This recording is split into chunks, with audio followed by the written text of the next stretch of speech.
네, 감사합니다. 아, 더불어 기쁜 공동체라는 제목으로 하나님 말씀 나누도록 하겠습니다. 저와 우리 더불어 기쁜 교회가 벌써 이제 믿음의 여정을 함께 시작한 지 2달 후면 11년이 됩니다. 제가 저희 교회를 방문하는 분들에게 항상 부탁하는 기도 제목이 있는데요.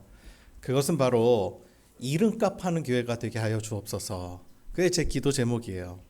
그런 의미에서 우리가 진지하게 고민해 보고 생각해 볼 질문이, 우리는 과연 지금 이름값 하는 교회인가? 우리 교회가 진정 함께 은혜의 기쁨을 나누는 그런 공동체가 되었는가 하는 것입니다. 제가 몇 해 전 교회 앞에서 전도를 하다가 이름만 들어도 누구나 다 알만한 어느 대형교회에서 신앙생활을 했다는 집사님을 만났습니다. 이제는 교회를 안 다니신다는 거예요. 그래서 그 이유를 여쭈었더니 그분이 갑자기 이렇게 머뭇머뭇거리시다가 어려운 게 말을 이렇게 내뱉으셨어요. 외로워서요. 뜻밖의 대답에 제가 참 많이 놀랐습니다. 그렇게 큰 교회를 다녔는데 정작 마음 나눌 사람이 없다는 거예요. 제가 최근에 만난 어느 목사님께서 이런 고백을 하시더라고요. 주일 아침에 성도들과 악수하면서 집사님 평안하시지요? 라고 묻는데 그 집사님이 웃으면서 네 목사님 은혜로 잘 지냅니다. 그렇게 답하더래요. 그런데 그날 오후에 그 집사님이 남몰래 보낸 문자 한 통에 이 목사님이 펑펑 우셨다는 겁니다. 그 문자에 보니까 이렇게 적혀 있었대요.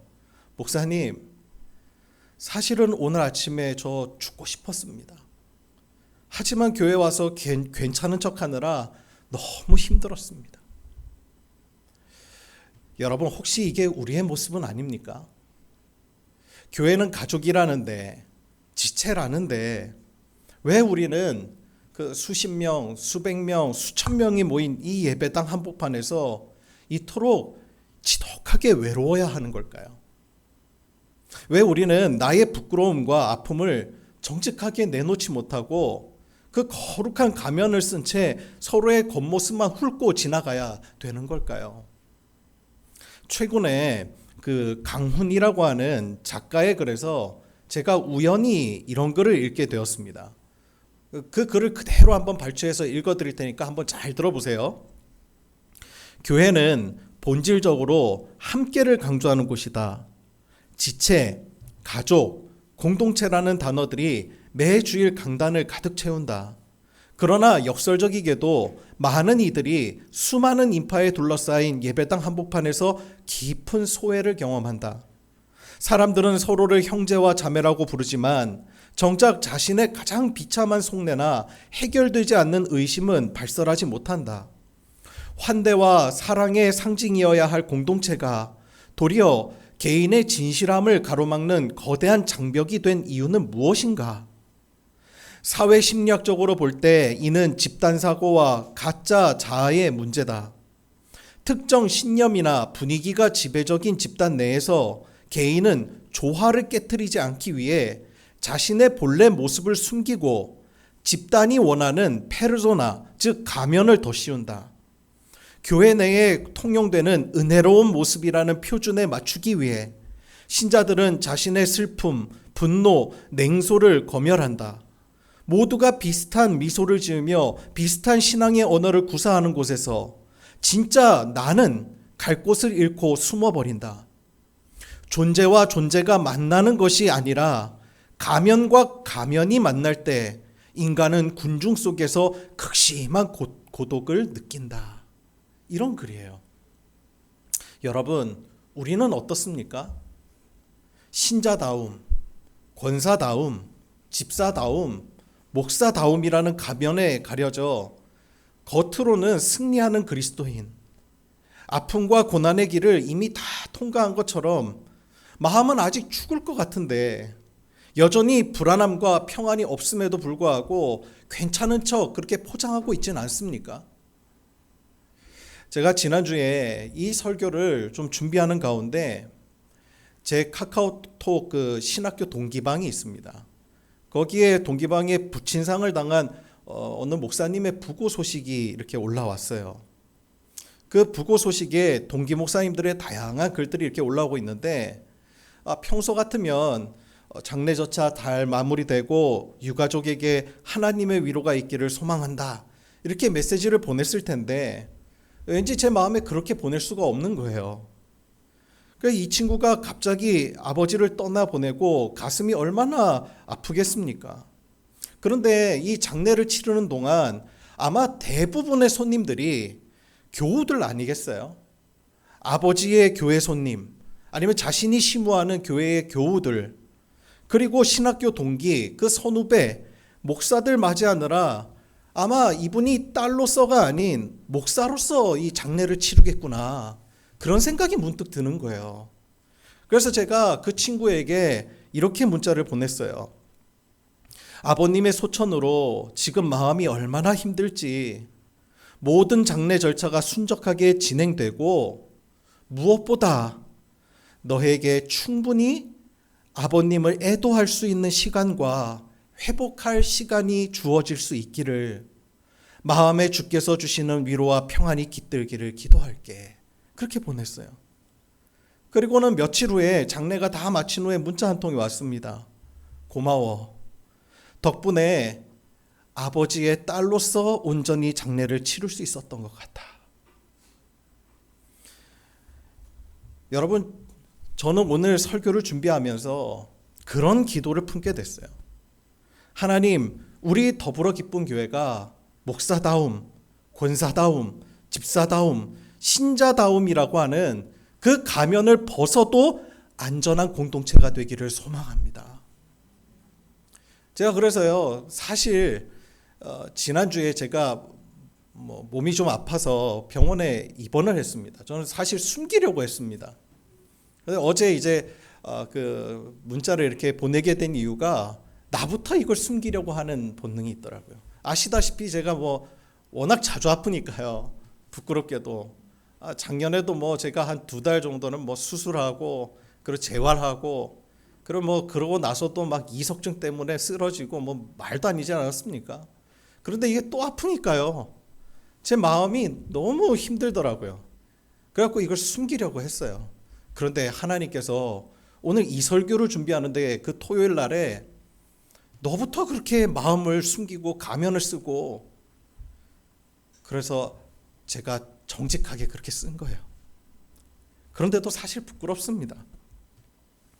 여러분, 저는 우리 이 더불어 기쁜 교회가 목사다움, 권사다움, 집사다움, 이 신자다움이라는 가면을 벗어도 이 안전한 공동체가 되기를 소망합니다. 있는 모습 그대로 연약함을 포장할 필요 없이 서로의 모습을 수용할 수 있는 그런 공동체, 판단보다 공감이 앞서는 공동체가 되게 하여 주소서. 저는 정말 그렇게 소망합니다. 그 존 리치를 비롯한 3명의 저자가 쓴 치유라고 하는 책이 있는데요. 이 책은 오늘날 현대 그리스도인들이 겪는 지독한 그 외로움의 실체를 아주 날카롭게 파헤칩니다. 저자는 우리 앞에 2개의 방이 있다고 이야기를 해요. 그 첫 번째 방이 뭔가 보았더니 선한 의지의 방이라고 합니다. 이 방에 들어가는 사람들은요, 다 결심한대요. 나는 이제부터 실수하지 않겠어. 거룩하게 살아야지. 사람들한테 덕이 되는 모습만 보여줄 거야. 이들은요, 타인에게 비춰질 자신의 모습을 끊임없이 가공하고 편집합니다. 이 방의 문구는 이렇게 써 있대요. 괜찮은 척 해라. 그러면 괜찮아질 것이다. 하지만요, 이상하게도 이 방에 오래 머물수록 영혼은 메말라 갑니다. 내 진짜 모습과 보여지는 모습의 간극이 커질수록 사람은 군중 속에서 극심한 고통을, 그 고독을 느끼게 되는 것이죠. 반면에 2번째 방이 있답니다. 바로 은혜의 방입니다. 이 방의 입구에는 이런 문구가 적혀 있습니다. 당신의 모습 그대로 들어오십시오. 여기는 가면이 필요 없는 곳입니다. 이 방에 들어온 사람들은요, 자신의 부끄러움, 중독, 의심, 상처를 정직하게 내려놓습니다. 그런데 놀라운 것은 자신의 바닥을 드러냈을 때 비로소 타인과 진짜 연결되는 치유를 경험하더라는 사실이에요. 여러분, 오늘날 우리 교회의 모습은 어떻습니까? 우리는 매 주일 예배당에 모이지만 혹시 선한 의지의 방에서 서로의 가면만 마주보고 있는 것은 아니지요. 은혜 받았습니다 라고 하는 그 상투적인 인사 뒤에 사실 목사님 저는 죽고 싶을 만큼 지금 힘듭니다. 그런 진실을 숨기고 있지는 않은지요. 오늘 본문은 바로 그 가면의 방을 깨트리고 은혜의 식탁을 차리신 예수 그리스도의 파격적인 초대를 기록하고 있는 본문입니다. 오늘 본문의 배경은요, 이 세리 마태의 집이거든요. 오늘 본문이 10절부터 시작되지만 사실 이 바로 앞에 구절을 보면요, 예수님께서 길을 가시다가 마태라고 하는 사람이 세관에 앉아 있는 것을 보십니다. 당시 세리는 유대 사회에서 인간 취급을 받지 못했던 존재이지요. 사람들이 마태를 볼 때 마태라는 한 인간을 본 게 아니라 민족의 반역자, 더러운 죄인, 그 꼬리표를 보았습니다. 그런데 예수님은 그에게 나를 따르라고 초청하십니다. 이 짧은 한마디가요, 마태의 인생 송두리째를 흔들어버린 말씀이 된 거예요. 왜일까요? 예수님은 처음으로 마태 자신이 쓴 사회적 가면을 보신 것이 아니라 그 속에서 은혜가 필요한 자신의 그 존재를 보아주셨기 때문입니다. 예수님의 그 초대에 마태는 단 1초의 고민도 없이 말씀해 보니까 즉시 일어나 예수님을 따랐습니다. 여러분, 마태가 그 자리에서 즉시 일어나 예수님을 따른 이유가 무엇이겠습니까? 이유는 명확해요. 예수님 앞에서만은 더 이상 세리라는 가면을 쓰고 자기를 방어할 필요가 없기 때문입니다. 주님 앞에서는 감출 것이 하나도 없어요.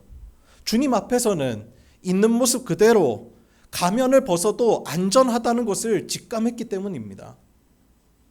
마태가 부름을 받고 그 가면을 벗어 던지자 그 마을에 엄청난 변화가 일어납니다. 어떤 변화지요? 오늘 10절 본문을 우리 다 함께 한번 읽어보도록 하겠습니다. 우리 10절 본문 읽어볼까요? 시작!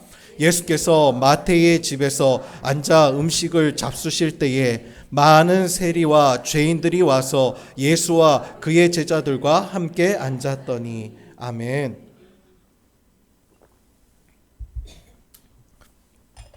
나는 하나님의 은혜를 받을 수 없을 거라고 사회적 편견과 시선에 의해서 스스로 자신을 단정했던 그 사람들이 용기를 내어서 예수님 앞에 다 쏟아져 나오더라는 거예요. 사실 이 사람들은요, 가면조차 쓸 수 없는 사람들입니다. 왜지요? 이미 동네방네 죄인이라고 다 소문이 난 사람들이거든요. 남들처럼 나 거룩해요라고 할 수도 없고요, 나 문제 없어요 라고 발뺌할 수도 없는 정말 밑바닥까지 내려간 사람들이었습니다. 그런데 여러분, 놀라운 게 뭔지 아세요? 예수님이 그들과 함께 앉으셨다는 거예요. 유대인들에게 식사 자리에 함께 초대되고 그들과 함께 식사한다는 건 나는 당신과 친구입니다, 나는 당신을 있는 그대로 받아들입니다 라고 하는 뜻과 똑같아요. 여러분, 우리가 이제 2026년을 시작하고 새로운 속회가 시작되면서 우리가 오늘 이 말씀을 반드시 기억해야 돼요. 올해 우리 속회가 죽느냐 사느냐 하는 문제는요, 우리가 서로를 바라볼 때 성도로, 권사로, 속장이라는 직분과 역할이 아니라 하나님의 은혜가 필요한 한 사람으로서 바라보느냐 아니냐에 달린 문제더라는 거예요. 우리 모두가 다 하나님의 은혜가 필요한 자라는 것을 인식할 때, 그때야 비로소 우리는 가면을 벗어도 안전한 공동체가 될 수 있습니다.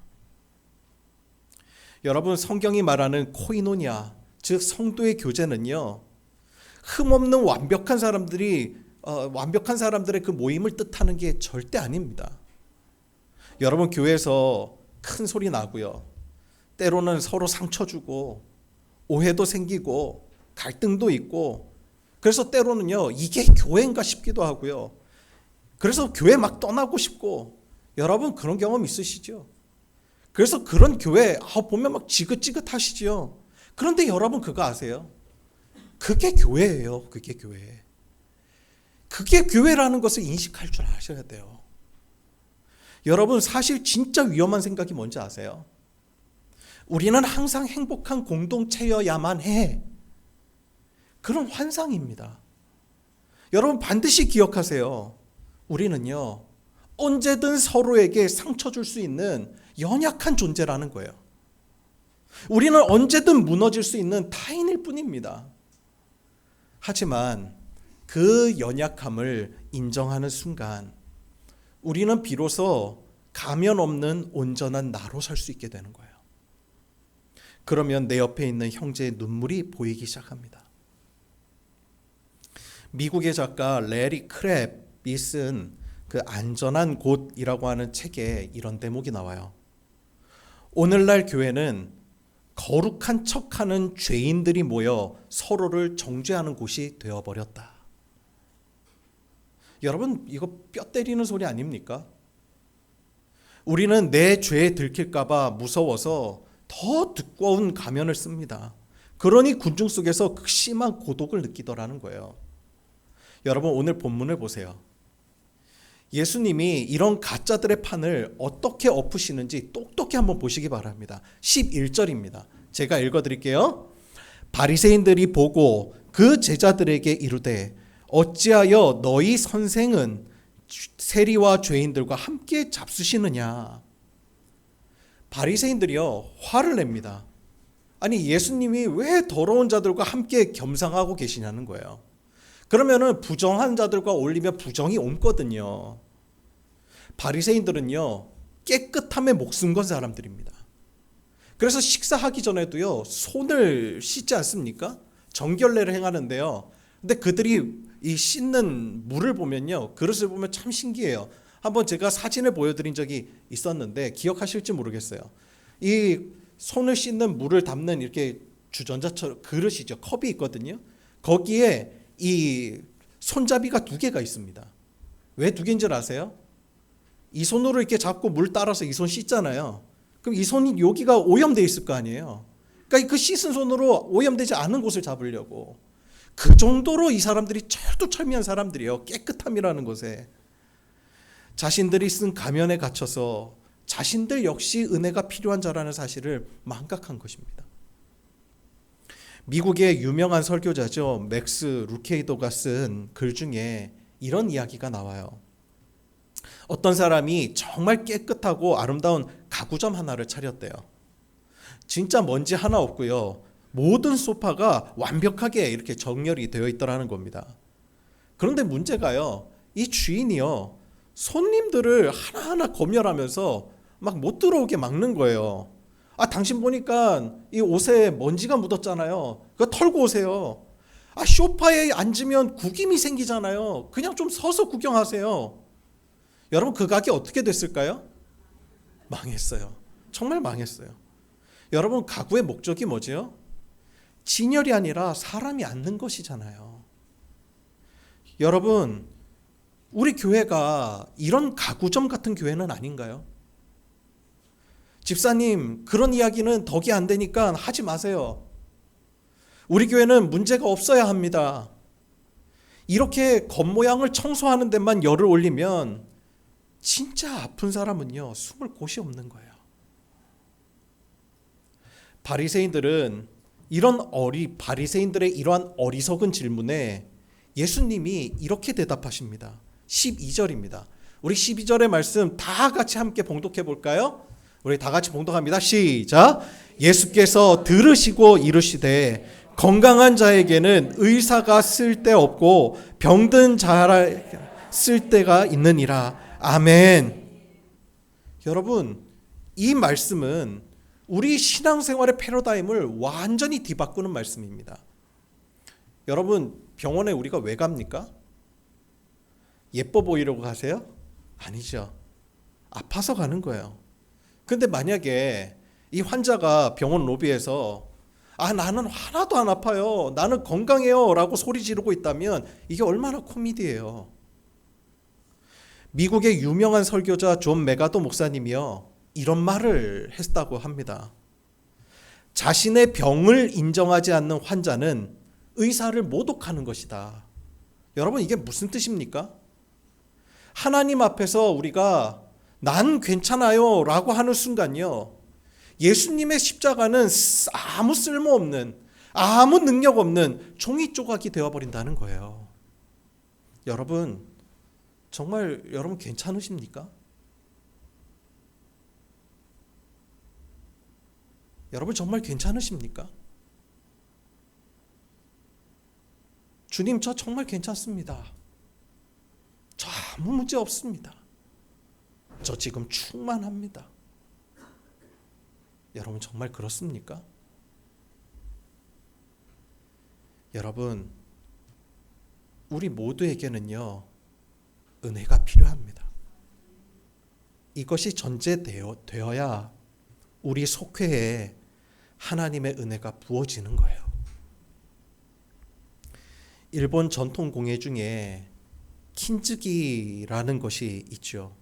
이 킨즈기 공예는요, 온전한 것에 관심을 가지는 것이 아니라 깨어져서 아무도 주목하지 않는 이 깨진 도자기에 주목을 합니다.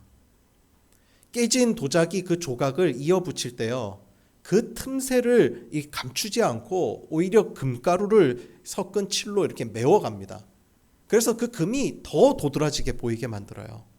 그런데요, 그 수리가 끝난 도자기가요, 이전보다 훨씬 더 단단하고 이전보다 더 비싼 값어치를 갖는다는 거예요. 그 깨진 자국이 황금빛 선이 되어서 세상에 하나뿐인 예술작품으로 탄생한다는 겁니다. 여러분, 성경이 말하는 코이노니아가 바로 이 킨즈기와 같아요. 서로의 깨진 틈새를 감추는 것이 아니라 하나님의 은혜라는 금가루로 그 틈새를 함께 메워가는 거거든요. 영국의 설교자 찰스 스펄전 목사님이 이렇게 말해요. 교회는 성인들의 박물관이 아니라 죄인들의 병원이다. 우리가 서로의 완벽함에 그 박수와 찬사를 보내는 곳이 아니라요, 서로의 부서짐을 정직하게 대면하고 서로의 손을 붙들어 주는 곳, 그것이 바로 교회더라는 거예요. 여러분, 진정한 공동체는요, 외로움이 없는 곳이 아니라 나의 외로움을 정직하게 말해도 거절당하지 않는 곳이에요. 내가 내 안의 어둠을 고백했을 때 누군가 다가와서 집사님, 사실 저도 그랬습니다 라고 손을 잡아줄 수 있는 곳. 여러분, 진정한 공동체는 가면을 벗어도 안전하다고 느낄 수 있는 공간이에요. 우리가 서로의 완벽함이 아니라 서로의 틈새를 사랑하기 시작할 때 교회는 비로소 지독한 어두운 이 외로움을 걷어내고 따뜻한 온기를 품는 인간적인 공간으로 회복될 것입니다. 제가 마지막으로 여러분에게 영화 한 편을 소개해드리면서 오늘 설교를 마치려고 해요. 그 작년 10월에 개봉한 그 윤가은 감독의 독립영화 세계의 주인이라고 하는 영화가 있습니다.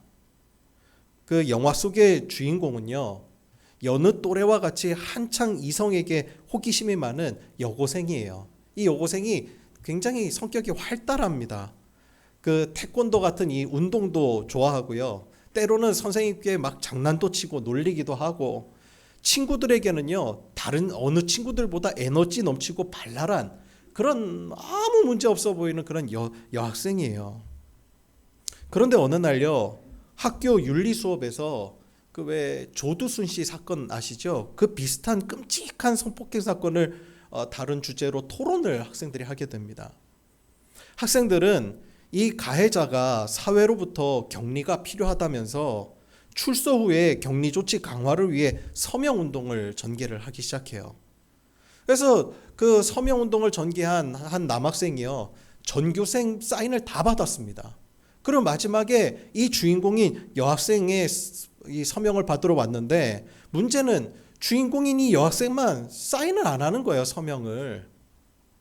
그래서 처음에 친구들이 너 도대체 뭐 하는 짓이냐? 너 지금 가해자를 옹호하는 거냐? 그런데 이 여학생이 그런 이야기를 합니다. 이거 여기에 써져 있는 문구, 이거 여기에 요 단락만 네가 삭제하고 오면 내가 사인할게. 이 문구 잘못됐어. 그 친구가 서명 운동에 사인을 안 한 이유가요, 어느 한 문구 때문이에요. 그 문구가 무슨 내용이었냐면 이런 내용입니다. 지금 피해자는 이 가해자로 인해서 다시는 일어설 수 없는 고통 속에서 지옥을 살아가고 있다라고 하는 문구였습니다. 그때 이 주인공이요, 서명운동을 하는 남학생에 이렇게 이야기를 해요. 네가 봤어? 피해자가 정말 그렇게 살아가는지 너 정말 그렇게 봤어? 그 피해자가 지금도 지옥으로 살아가고 있는지 너 봤냐고. 사실 이 영화의 내용을 가만히 보면요, 이 주인공이요, 이 삼촌에게 성폭력을 당한 친족 성폭력 피해자였어요. 주인공이 성폭력 피해자라는 사실이 알려지자요, 이 친구들이 그녀를 대하는 태도가 완전히 달라집니다. 동정의 눈빛, 그리고 원하지 않는 위로가 막 쏟아지기 시작하는 거예요. 그리고 심지어는 이 여학생에게 이런 이야기를 합니다. 야, 너 괜찮아? 너 괜찮은 척 하지 마. 그런데 너 피해자 맞아? 어떻게 그런 일을 당하고 너 그렇게 웃고 다녀? 너 어떻게 그렇게 밝을 수가 있어?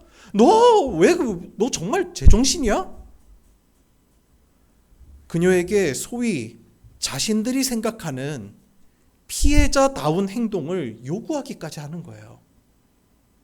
그것이 그녀에게는요, 위로가 아니라 2차 폭력이라는 사실을 아무도 모른 채 말입니다. 그 영화가 우리에게 던져주는 시사점이 참 커요. 그동안 우리가 가해자는 어떻게 대해야 될지는 많이 생각했으면서 피해자를 어떻게 대해야 될지에 대해서 우리가 참 미성숙했던 것 같아요. 피해자의 회복을 원한다고 하지만 진짜 회복이 되었을 때는요, 그를 받아들이지 못하고요, 피해자다워야지. 주인공은 말합니다. 피해자의 인생이 부서지고 지옥 같은 삶을 살아갈 것이라는 사람들의 편견과 강요가 진정 피해자들을 회복하지 못하게 만드는 족쇄가 되고 있다고 말해요. 이 영화가 우리에게 던져주는 메시지는 분명합니다. 왜 피해자는 사랑에 대한 호기심을 가지면 안 되는가? 왜 피해자는 밝은 모습을 보이면 안 되는가? 피해자가 회복되기를 원한다고 말하면서 왜 피해자다움을 강요하는가?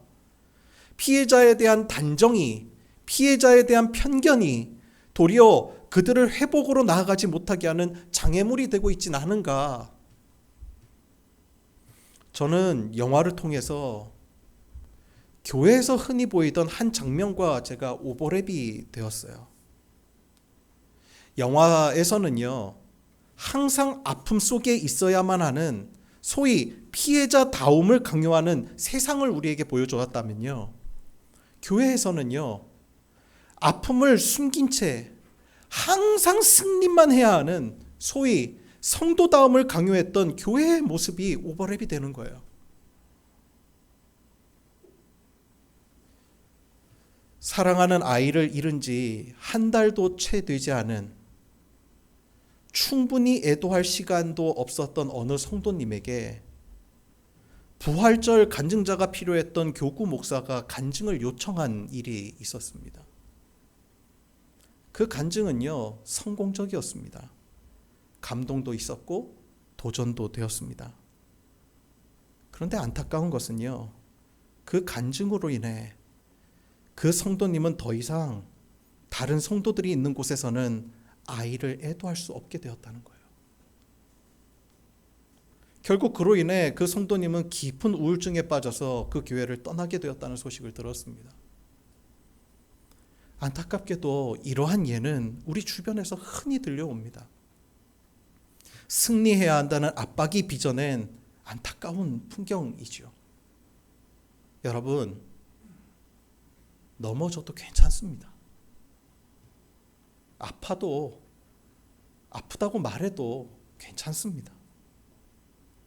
여러분, 항상 기뻐하라는 말씀을 오해하지 마시기 바랍니다. 기쁨은 즐거움이 아닙니다. 즐거움은 일시적인 감정 상태를 의미한다면 기쁨은 믿음에 기초한 지속적 반응입니다. 그래서 아프면 즐거울 수 없지만 아파도 기뻐할 수는 있습니다. 실패하면 즐거울 수 없지만 기쁨은 실패할 때에도 고난이 다가올 때에도 기뻐할 수 있습니다. 왜 그렇습니까?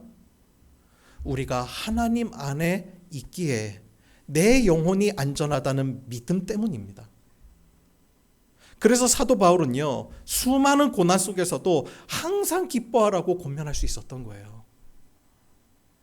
기쁨은 아픔을 초월한 상태가 아니라 우리가 가진 아픔을 주님께 아뢰을 때, 그 아픔을 믿음의 사람들과 솔직하게 나눌 때 그 아픔을 위로해 주시는 하나님과 하나님의 사람들로 인하여 얻는 능력인 것입니다. 그래서 여러분, 역설적이게도요, 눈물이 있는 만남에 기쁨이 있습니다. 하나님 앞에 감출 것이 하나도 없습니다. 있는 그대로 서십시오. 우리의 모임에서 가면 쓸 거 이제 하나 없습니다. 우리는 서로의 완벽함이 아니라 서로의 틈새를 받아들이는 공동체가 되기를 소망합니다. 우리는 서로 사랑하며 늘 행복한 공동체가 되어야 해라는 그 바리새인의 강박에서 벗어나서 우리는 서로에게 상처 줄 수 있는, 언제든지 상처 줄 수 있는 연약한 존재임을 인정하는 거, 거기서부터 진짜 공동체가 시작됩니다.